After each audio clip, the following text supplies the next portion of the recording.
અગત્યના સમાચારો સામે આવી રહ્યા છે। અલકાપુરીમાં BMW કાર ચાલકે જે અકસ્માત સર્જ્યો હતો, જેમાં 3 બાઇક સવાર અને એક કારને અડફેટમાં લીધા હોવાની જાણકારી મળી રહી છે।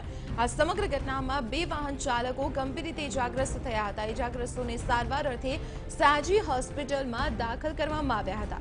અકસ્માત બાદ કાર ચાલક કાર મૂકીને ફરાર થઈ ગયો હતો। આ સમગ્ર ઘટનાના સીસીટીવી ફૂટેજ સૌપ્રથમ TV9 ઉપર સામે આવ્યા છે। TV9 પાસે આ સમગ્ર ઘટનાના સીસીટીવી ફૂટેજ સામે આવ્યા છે। અલકાપુરી વિસ્તારમાં આ બનાવ બન્યો હતો। જોઈ શકાય છે કે બાઇક ચાલક દંપતી જઈ રહ્યું છે અને તે જ દરમિયાન BMW કાર સામેની બાજુથી પૂરપાટ ઝડપે આવે છે અને બાઇક ચાલક જે સવાર હતા તેમને અડફેટમાં લઈ લે છે। વિગતો મેળવીએ સંવાદદાતા અમિત પટેલ પાસેથી। અમિત, સીસીટીવી ફૂટેજ સૌપ્રથમ TV9 પાસે આવી ચૂક્યા છે, શું કોઈ કાર્યવાહી આગળ હાથ ધરાઈ?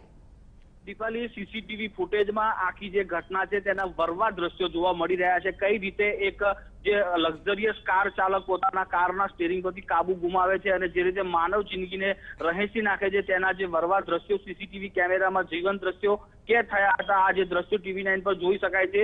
એક મહિલા અને પોતાનો પતિ જ્યારે બાઇક પર જઈ રહ્યા હતા અને અચાનક 100ની સ્પીડે જ્યારે BMW કાર તેને અથડાય છે, ત્યારે આ જે મહિલા છે, મહિલા હવામાં લગભગ 12 થી 15 ફૂટ જેટલી ઊંચી ઉછળે છે અને ત્યારબાદ તે જમીન પર પટકાય છે। સદનસીબે આટલી વરવી ઘટના બન્યા બાદ પણ આ મહિલાનો જીવ બચી ગયો છે, પરંતુ જે યુવક છે જેના સીધા પગ ઉપર આ કાર અથડી હતી, એ પગ આખો ભાગી ગયો છે અને અત્યારે હાલમાં તેની હાલત ગંભીર હોવાનું દર્શાવવામાં આવી રહ્યું છે।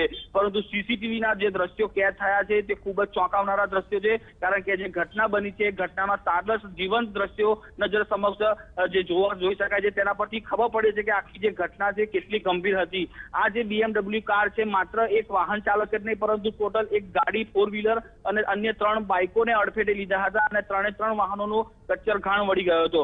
અત્યારે જે માહિતી મળી રહી છે, જે કાર ચાલક હતો એ ગેરેજનો કોઈ ફિરોજભાઈ કરીને કોઈ ગેરેજના સંચાલક હતા। આ કારના માલિકે પોતાની જે કાર છે એ કાર ગેરેજમાં તેને સર્વિસ માટે મૂકી હતી। તેની બેટરીનું પાણી ચેન્જ કરવાનું હતું અને બેટરીને સર્વિસ માટે મૂકવામાં આવેલી ગેરેજમાં જે કાર છે એ કાર લઈ અને કારના જે ગેરેજના જે સંચાલકો છે એ લોકો રસ્તે ફરવા નીકળ્યા હતા અને આ ઘટનાને અંજામ આપ્યો હતો। ચોક્કસથી અત્યારે હાલમાં પોલીસે આ જે બંને લબ્બર મૂછ્યા છે તેઓની શોધખોળ હાથ ધરી છે, કારણ કે ઘટનાને અંજામ આપ્યા બાદ આ બંને જે યુવકો છે તે કાર છોડી અને ફરાર થઈ ગયા છે અને આ બંનેને શોધવાની અત્યારે હાલમાં પોલીસે કવાયત હાથ ધરી છે।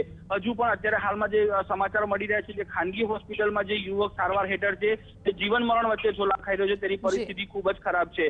હવે જોવાનું એ રહે છે કે જ્યારે સીસીટીવી સામે આવ્યા છે, ઘટનાના વરવા દ્રશ્યો સામે આવ્યા છે, ત્યારે પોલીસ કઈ દિશામાં કાર્યવાહી કરે છે અને આરોપીઓને ક્યાં સુધી પકડી પાડે છે। દીપાલી, અમિત, આભાર માહિતી આપવા બદલ। તો વડોદરાના અલકાપુરી વિસ્તારનો આ ગમખાર અકસ્માત સામે આવ્યો છે, જેમાં BMW કાર ચાલકે પૂર સ્પીડમાં આ ગાડી ચલાવી અને સામે આવી રહેલા બાઇક સવારને અડફેટમાં લઈ લીધા અને આ ઘટનામાં અન્ય વાહનોને પણ અડફેટમાં લઈ લીધા। આ ઘટનામાં અકસ્માત સર્જ્યા બાદ કાર ચાલક ફરાર થઈ ગયો છે, જેના સીસીટીવી ફૂટેજ સામે આવ્યા છે। જોઈ શકાય છે કે કાર ચાલકે કેટલી બેદરકારીપૂર્વક ટક્કર મારી છે બાઇક ચાલકને, જેમાં જોઈ શકાય છે કે 2 વ્યક્તિ આ બાઇક ઉપર જઈ રહ્યા હતા અને તેમને ટક્કર મારતા મહિલા 15 ફૂટ સુધી ઊંચે ઉછળીને નીચે પટકાઈ। આ ઘટનામાં જે વ્યક્તિ હતો યુવક, તેની સ્થિતિ વધુ ગંભીર હોવાનું સામે આવ્યું છે।